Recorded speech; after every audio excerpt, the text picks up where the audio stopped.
Olá, amigos tricolores! Começando mais um Dividida aqui pelo canal Sombra Tricolor. Seja muito bem-vindo. No Dividida, a gente divide opiniões e informações com você. Se você ainda não estiver inscrito, gostar do canal, inscreva-se. Curtiu o conteúdo? Deixe o seu like, ative o sininho. Seja sempre muito bem-vindo. Vamos começar falando de Rames Rodrigues, que na última sexta-feira jogou bem, jogou os últimos 45 minutos no amistoso da Colômbia, atuou bem, passes interessantes, jogadas de efeito, né? O que faz com que muitos torcedores são paulinos falem, poxa, por que ele não pode jogar então 45 minutos com a camisa do São Paulo, né? Desde que ele, inclusive porque ele mostrou um futebol de bom nível nesse amistoso colombiano. Então essa fica sendo a grande questão. Por que ele não pode jogar então os mesmos 45 minutos que ele joga na Colômbia? O que não pegou muito bem é que depois do jogo, em entrevista, ele disse que ele gostaria de voltar à La Liga. Isso não pega bem, né?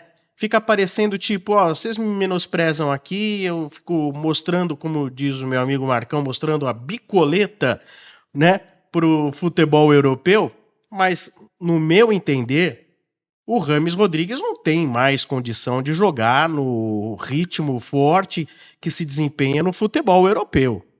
Eu acho que lá também não. Uma coisa é quando ele joga pela seleção colombiana, né? Um amistoso aqui, outro ali, um jogo aqui, outro acolá. O verdadeiro ritmo que a gente vai ver do Rames Rodrigues, né? Em termos de seleção, será na Copa América. Quanto que ele vai aguentar jogar? Eu estava acompanhando um vídeo até do André Hernan pelo UOL, no bate-papo com a Domitila Becker e também com o Paulo Vinícius Coelho.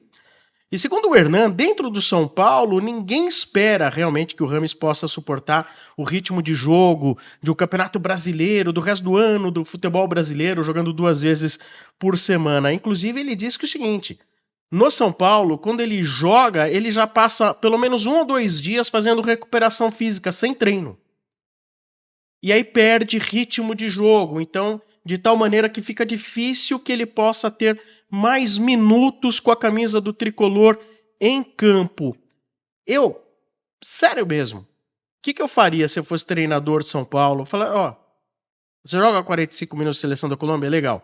Vou pôr você para jogar 45 minutos para jogar todo o jogo de São Paulo. Bota lá, 45 minutos. Até o cara mostrar o quanto ele fica com a língua de fora ou não. Esse é o meu entendimento. Porque também é uma maneira de você mostrar para o torcedor, olha o que acontece quando eu ponho ele para jogar 45 minutos. Agora, se não puserem para jogar nem os 45 minutos e continuar nessa, joga 15, joga 20, no máximo 30, vai sempre ficar aquela divisão do torcedor querendo saber mais, né? Querendo ver como é ele jogando, no mínimo, os 45 minutos. E aí, se o treinador colocá-lo e ele não conseguir render, o próprio treinador, o Carpini, ele vai se isentar falando, olha, mostrei para vocês. Ou o Carpini tem medo que ele jogue bem os 45 minutos e acha que o Rames é um jogador que não tá, que ele não gosta do Rames. Não gosta do futebol do Rames nem jogando 45 minutos, que ele acha que é forçar a barra por o Rames. Por que não pôr o Rames, então, os 45 minutos? Já fez tanto. Agora já passou o Campeonato Paulista, né? Que era a hora das experiências, ou seja, para dar 2 jogos pro Nicão foi possível. Mas 45 minutos pro Rames não era possível. É isso que talvez fica na cabeça do torcedor e não concorda. A respeito ainda de jogadores do São Paulo pelo mundo atuando, o Arboleda, sempre ele, vazou um vídeo dele numa boate americana, ele que está acompanhando o selecionado, né, do Equador, e já choveram críticas, inclusive informações de que ele sofreria alguma sanção da seleção equatoriana. Aí ele meteu um post dizendo o seguinte, abre aspas, a partir de agora, nos meus dias de folga, vou começar a ler a Bíblia, porque nem sequer posso me divertir. Fecha aspas. Palavras de Arboleda. E aí, você acha que o Arboleda tá certo de, supondo que seja realmente um dia de folga, ele poder ir para a balada? Você acha que tá certo? Ou o jogador aí numa viagem, entre amistosos, não ter que se guardar mais? Qual é a sua opinião? Comente aqui, comente. Agora, falando a respeito do elenco do São Paulo, que inclusive tá treinando com o Carpini, né? A gente defende sim a manutenção de trabalho de treinadores, mas às vezes quando a gente vê um trabalho tão ruim, a gente fica meio que desacreditado. Não sei você, torcedor, mas a gente se sente um pouco desacreditado, fala assim, mas será que dá para acreditar que o Carpini vai conseguir refazer o time do São Paulo, devolver o sentido coletivo, o futebol na essência de grupo do São Paulo, que perdeu tudo, é horrível hoje. O senso coletivo da equipe de São Paulo ele não existe. Então, assim, porque foram tantas trapalhadas no Campeonato Paulista e tantas invenções que a gente fica meio descrente, né? Agora, essa coisa de mandar embora não resolve. Quem que o Flamengo mandou embora mesmo? O Flamengo mandou embora, levou o Dorival. Falou assim, não, então entendam, assim, essa coisa nem sempre trocar, e ainda que prematuramente, significa um erro.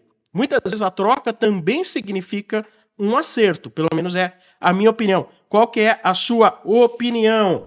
Tava falando de Rogério, não tava falando de Rogério Ceni, né? Eu ia mencionar o Rogério, que também foi trocado, né?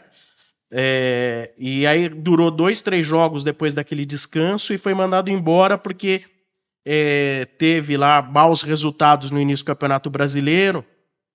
Teve uma vitória, acho que contra o Puerto Cabello, mas mesmo assim acabou indo embora. Mas o Rogério era um cara que ele foi embora não talvez só pela questão do futebol em campo, muito mais acho que uma questão de relacionamento. Relacionamento que foi sendo danificado com os atritos, né? E um dos jogadores que ele atritou, vamos lembrar, que ele não queria o Luan, ele não queria lá o Marcos Paulo, ele não queria o Gabriel Neves, e todos esses caras saíram, saíram agora, né? Mas mesmo com o Dorival também não deram certo. E um que ele teve atrito de fato em intervalo de jogo, o Patrick. Aí o Patrick foi pro Galo. O que aconteceu com o Patrick?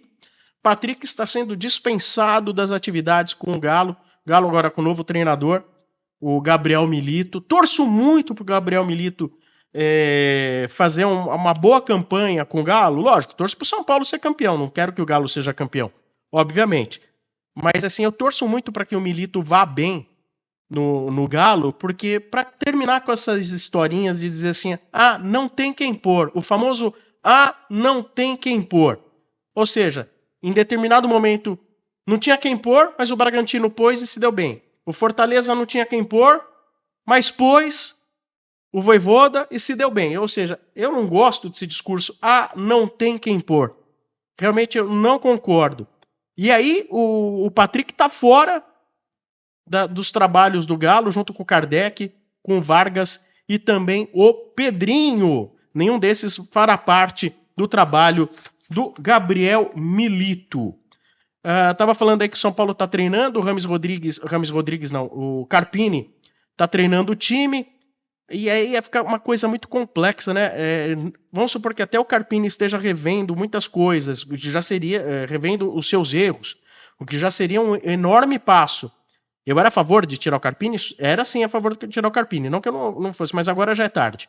Já passou muito tempo, né? Já deram o crédito para ele, que ele treine, que ele reveja os seus conceitos, suas ideias e que consiga fazer o São Paulo jogar melhor.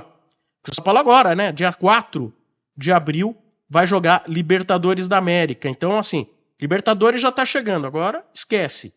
Vamos com ele mesmo. E temos que torcer por ele. Torcer para que dê muito certo. Porque o insucesso do Carpini é o insucesso do São Paulo, é a nossa tristeza. Mas aí eu questiono uma coisa, que não é culpa do Carpini, não é culpa do São Paulo, não é culpa de ninguém. Como que os treinos vão poder realmente serem úteis, principalmente no sentido coletivo, já que o São Paulo está desfalcado aí de pelo menos 14 jogadores, né? Todos os selecionáveis, mais um monte de contundidos. E aí, como dá certo, né?